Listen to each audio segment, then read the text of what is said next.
they lightened the silhouetted photo of Victor. You could kind of make out what he looks like. No upper lip, whether it's a real or fake beard with the goatee and the beard, no upper lip. The dip of the 80s hair on the thing and some kind of weird hairpiece with the sunglasses. He looks like, and I'll give it to Jack, a 1980s Southern pro wrestler named Arn Anderson. So I'm like, well, this is good. We've now got a face. So any potential Victor suspects we can identify. So now I pay the director, I'm like, a little bit more money.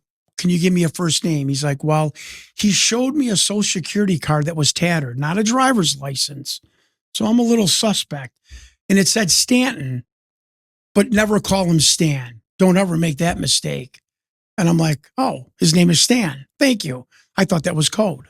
Victor looked like if I put a truck driver hat on, like he was on an ESPN telecast in 1981 in the Pepsi 500 as a stock car driver. I make that funny assumption. So I'll jump forward. It's 3:00 in the morning and YouTube is running and playing. And I'm groggy and I look up and it's a 1980s documentary, the bad VHS documentary playing on YouTube. And this guy is opening a motel room door to let in Stanton Friedman and Bill Moore, a famous ufologist. They close the door. He's going to interview them. He turns around. It's Arn Anderson in the three-piece suit, the glasses, the beard. I wake up my wife. I'm like, holy shit, it's Victor. It's Victor. I'm like, who is this guy? So I'm trying to get the remote control to go to the end to see the interviewer host is. And I see at the end, narrator host, the man that I have been looking for 30 years is the 1970s, 80s, 90s ufologist, Stan Dale.